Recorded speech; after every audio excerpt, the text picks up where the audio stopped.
Hello everyone, myself doctor Priyanka, practicing in aesthetic dental care. और आज हम जिस टॉपिक के बारे में बात करने जा रहे हैं वह हम अपने दांतों को सड़न से कैसे बचाएं।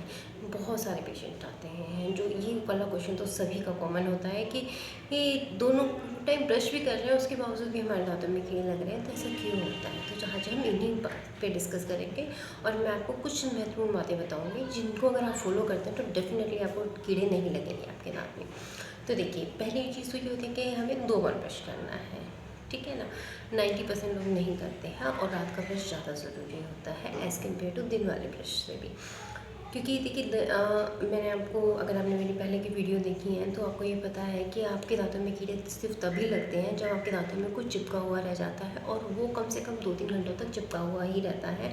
तब उस पर बैक्टीरिया आते हैं, अपना काम करते हैं, उसको सड़ाते हैं और तभी आपकी कैविटीज़ बनती हैं। तो यानी कि और अगर आपको रात को कोई चीज़ चिपकी रहेगी तो उसके पास पूरी रात है बैक्टीरिया के पास उस सब्सटेंस के ऊपर काम करने के लिए और उसमें सड़न पैदा करने के लिए, तो वो ज़्यादा खतरनाक हो सकती है। इसलिए रात का ब्रश ज़्यादा ज़रूरी है, ठीक है। और जो सबसे ज़रूरी बात कि आपको बिल्कुल भी चिपकने नहीं देना, तो दोनों टाइम ब्रश भी करना है और उसके बाद बीच में भी अगर आप कोई चीज़ खा रहे हैं जो आपके दांतों पे चिपकती है तो फिर आप गार्गल कर सकते हैं या फिर सिंपल पानी से ही आप अपने माउथ को रिंस करके वो पानी पी सकते हैं, ठीक है। पहली चीज़, चिपकने नहीं देना।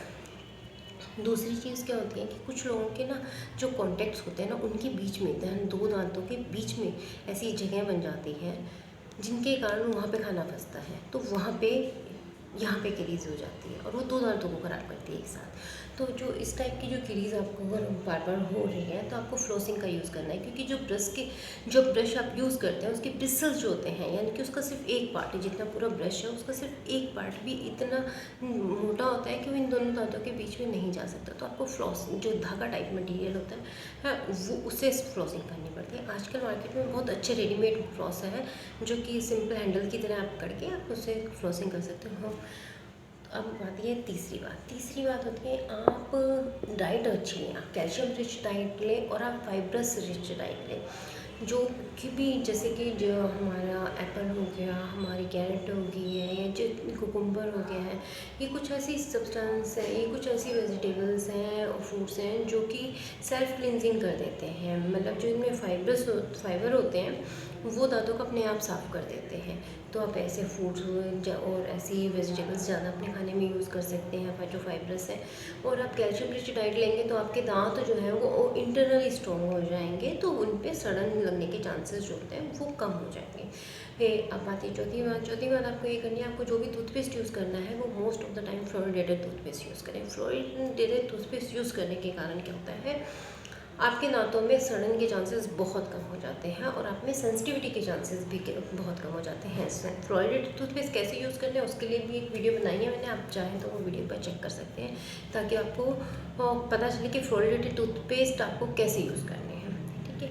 अब आती है पांचवी बात होती है आप अपने, अगर आपको या आपके बच्चों को बहुत फ्रिक्वेंटली केरीज लगती हैं तो आप अपने डेंटिस्ट से जा कर के सीलेंट के बारे में, डेंटल सीलेंट्स होते हैं उनके बारे में पता कर सकते हैं। वो भी जो है आपके दांतों को मजबूती देते हैं और जिसके कारण आपको कैविटीज़ नहीं लगती हैं। उसके बाद जो आती है, जो सबसे लास्ट है, वो है आपकी स्केलिंग। आपको हर साल में कम से कम एक बार आपको स्केलिंग ज़रूर करवानी चाहिए, क्योंकि दांतों में बहुत सारे ऐसे एरियाज़ होते हैं जहाँ पे ना फ्लॉस पहुँचता है और ना ही आपकी ब्रश पहुँचता है।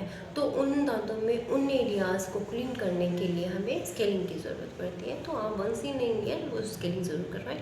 अगर आप इन्हीं सब सारी बातों का बिल्कुल अच्छे से ध्यान रखते हैं तो आपके दांतों में केरीज कभी भी नहीं लगेंगी। Thank you so much for watching this video.